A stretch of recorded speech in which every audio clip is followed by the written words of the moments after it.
Hello dice fans, polyhedral people, grognards, or whatever you are. Today I have a quick little DIY video for you now that we're back home safe in Michigan. A little something for you to hold you over while I get all the shop interviews edited up and ready to go. Which that's going very well, by the way. Should have those up. I'm hoping Wednesday will be the first dice hunting episode. But anyway, what I have for you now is a project making these little dice stands. Now, the reason I'm making this video, a few of you have asked me how I got some of the top-down shots that I've posted on our social medias, and this is how I did it. So we'll just jump right into this. For this project, you'll need some 20 gauge wire, like so, a pair of needle nose pliers or a multi-tool, a tape measure of some sort, or a ruler, and it's actually totally optional if you can just kind of eyeball, 7 or 8 inches. And also optional, some old fingernail clippers. And I'll show you what I use all these for doing this. So first thing we're going to do, get our tape measure ready, and we're going to start with the D4 stand. And to make that, you need about 8 inches worth of galvanized wire. I'm going to tell you right now, it does take a little bit of manual dexterity to do this cleanly. If you have experience doing anything with wire, making jewelry or whatever, this should be fairly easy for you. So what you want to do with the D4 is you want to wrap about halfway up the die. You don't want to go too high on it, because if you do, the wire won't be hidden when you're doing a top-down photograph. So you want to just layer your wire across there and make sure you bring it all the way to the end of the die, like so. And then what I do is I just kind of put my thumb on it and bend it around that first corner, and then just kind of hold it in place while you turn it.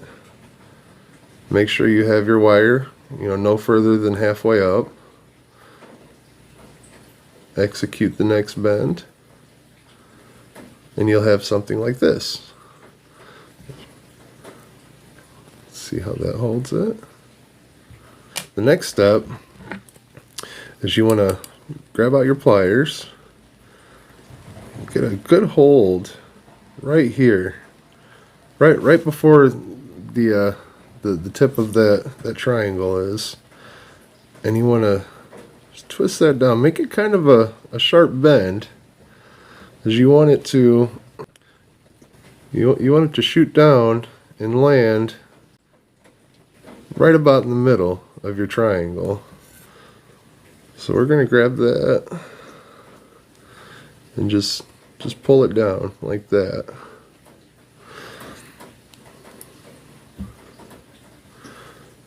So the next step is you want to kind of just round that up a little bit, like so. And then kind of reach through the triangle with your pliers. And if you can't reach all the way to it, try closing your pliers up and then just let them open a little bit. And if you need to get it even closer, just tighten your bends up a little bit until you can reach it. So tighten that up.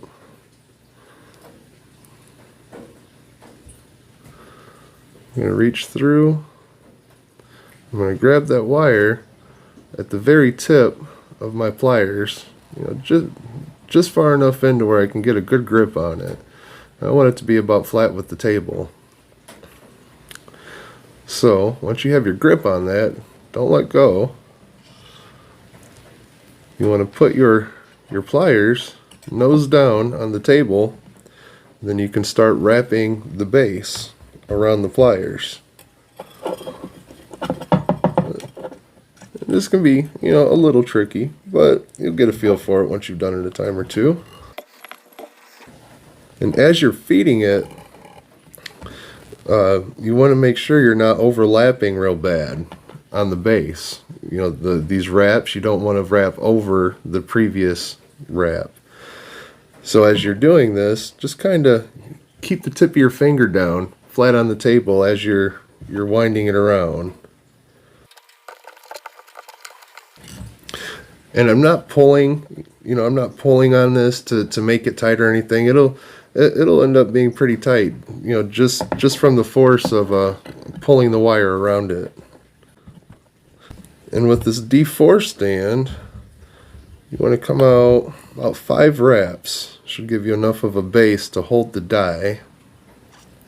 Now, if you start overlapping real bad, you can just kind of pull your pliers out and just kind of smush it all flat. And I've done this a few times. Sometimes after you've pulled your pliers out, it's kind of hard to get them back on. I did pretty easy right there, but if you can't, then you can always, to finish up just the last few turns, you can just kind of grab it from the side, get a good grip on it, and just kind of pull it around. And see, I have my finger underneath there to try and keep it even and flat. And see, as you pull the wire around, it'll want to overlap. So just keep working it around, keep flattening out your coil that you're winding here. And like I said, you want to come out about 5 wraps on this one. And you want to try and keep the coil tight. You don't want to have like a big gap like that, because then that might show in a top-down photo. We don't want that. We want everything to look as clean as possible when we're doing our dice photography. And sometimes this wrapping, it goes really smooth. Sometimes you gotta wrestle it a little bit. And yeah, there we go. Got about 5 wraps there. And we're relatively flat.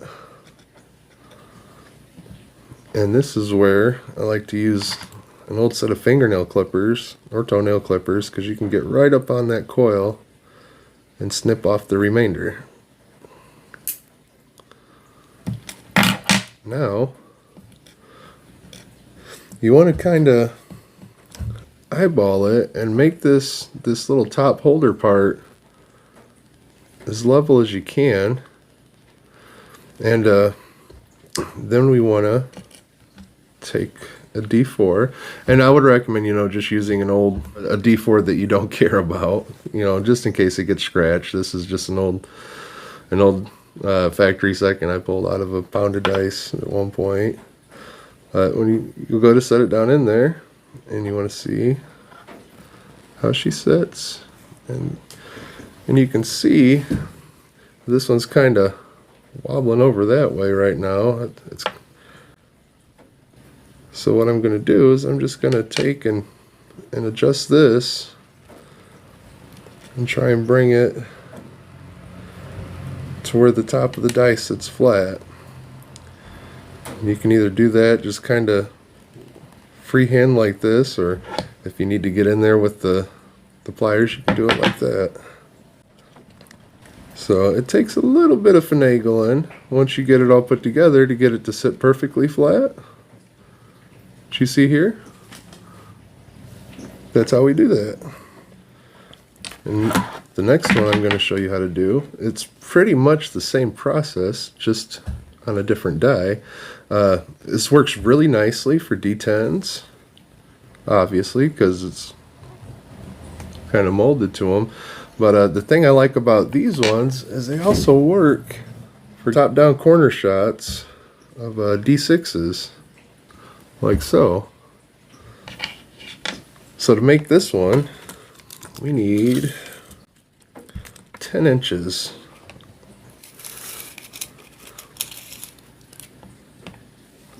It doesn't have to be exact, because we'll have a little bit of a remainder.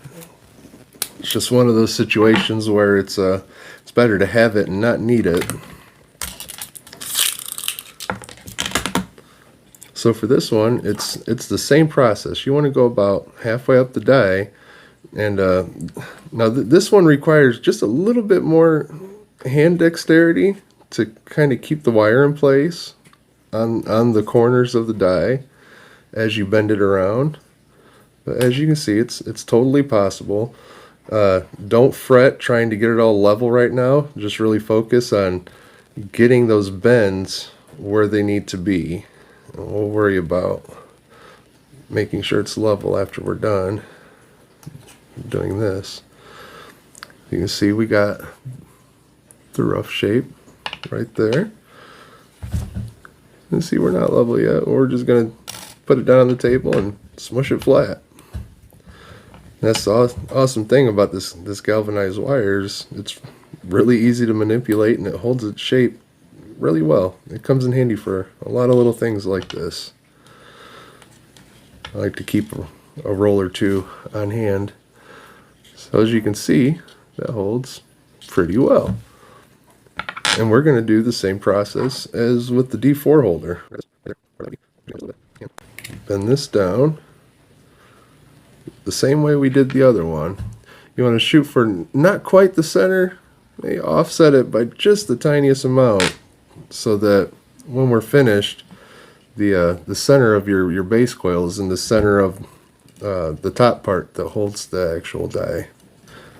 And this one's obviously easier to get on from the inside like that. We're going to bring that right to the tip of our pliers and commence to wrapping.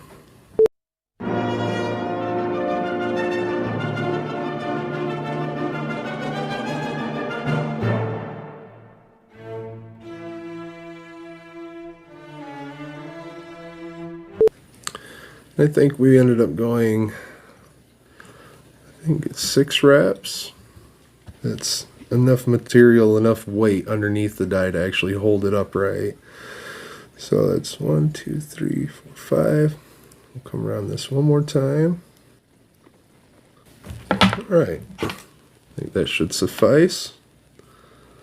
Snip off that little remainder. Just kind of push down on it to, make sure it's nice and flat on the base. Same deal with the D4. Just kind of pick it up and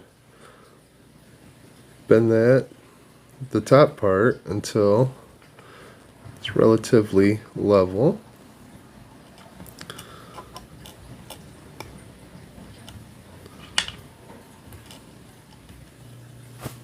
And there you have it.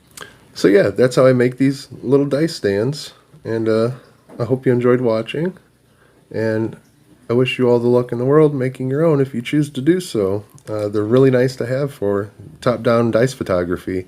So thanks for checking out this video. I really hope you enjoyed. Don't forget to check out our other videos on our channel. We're starting to get quite a few of them up now. And keep an eye out. We have our shop interviews and our dice hunting videos are all on the way. And they should start dropping by the end of the week. We're super excited for you all to check those out. Don't forget to check out the video description for more information, and we will see you next time. Thanks for watching.